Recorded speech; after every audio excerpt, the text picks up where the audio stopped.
Ang magbabasa karon atong tanawon diri ang magbabasa. Natawo siya daw sa Oktubre 26. Cancer siya, cancer. Itong tanawon diri. Wala na siya may istorya, babae ba, lalaki ba ang gusto niyang ipabasa. Yan, na may lalaki ani, napoy babae. Basahon na to ning duha para kuan medyo gamay ang mga letra sa inyo diya. Basahon lang nako dire kay para sa masabtan kay ninyo. Lalaki itong unahon. Kani siya. Kung lalaki ang bata nga natawo dungan sa pagsubang sa bituon kanser, kining bata halayo sa mga sakit, malison ang panglawas, lagsik pang lawas ba, matawa og malipayon, ingatawa, kung takbuyan sa bisan unsang sakit basta madali lamang sa doktor og tambal, maluwas dayon, dili tigbugal-bugal o palabi-labi. Ang tao nga anaa sa kagulanan dili niya tamayon, iya hinuon tabangan kutob sa maabot.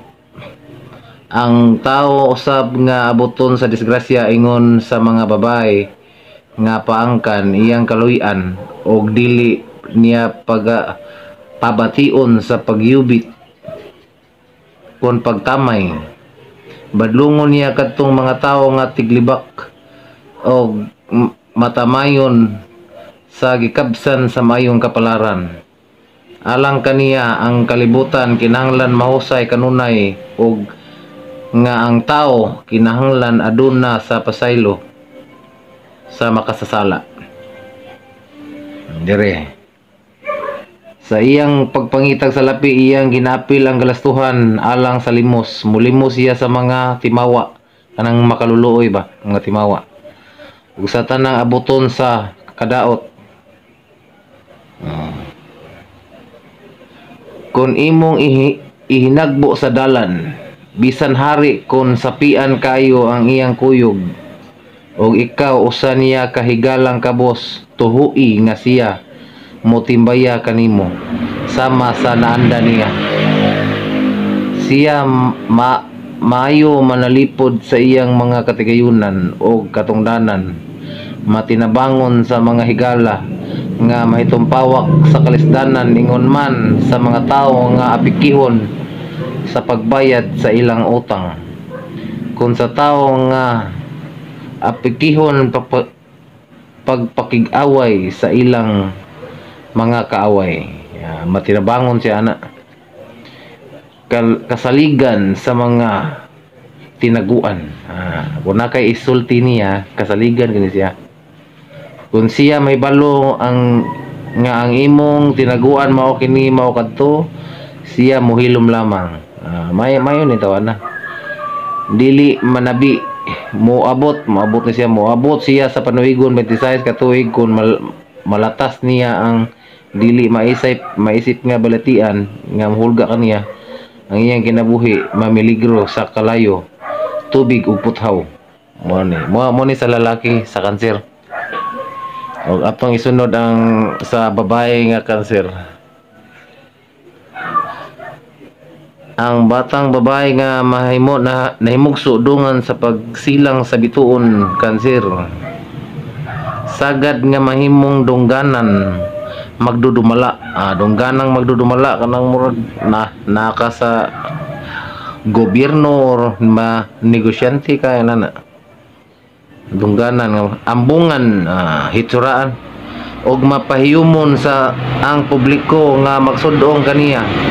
Abuton gayud sa kahimuot aduna siya ay matahom tingog, maayong tingog, dili kapuyan makigtabi, tabian.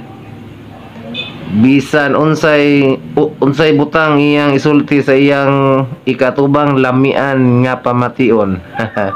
Ampay niya ang mga sapot nga butang mahal og tahom. Kanang mga mahalon nga mga bestida mo iyang ganahan. Ang makasusubong bahin sa iyang kinabuhi mao nga ang mga lalaki daw dili makasabot sa iyang kinaiya. Og tungod nini dili ug tungod niini siya dili dugokon sa maghahalad. Malagmit dili siya maminyo. O ha, mao ni ha sa babae ni ha. Kung may sulod man siya o galing sa kaminyoon, dili siya tugob sa himaya. May gugmaon sa panaw sa lagyong dapit. Kung magkasinabot lamang siya ug ang iyang bana, siya ang labing pinangga ang asawa. Siya mayong uyon-uyonan sa iyang mga hunahuna. Kinahanglan ang iyang mabana magtuon pag-ayo sa iyang kinaiya aron walay kagubot ang panimalay. Ang kabugnaw sa buot sa bana mao ang makapalutaw sa himaya. Walay makuyaw nga balatian nga mutapot sa iyang lawas kon baskog lang ang iyang naturalize. Mudangat siya sa kagulangon 87 ka tuig. Mao ni tanan. Matiguang gikadya inday kung ginsay na tumnganan ni mao niya. Cancer lalaki kay naman nag-message wala gisulti kung para asa niya basa, para sa asawa ba niya, para niya ba. Mao niya kung gibasan laghurot ang lalaki nga asam to?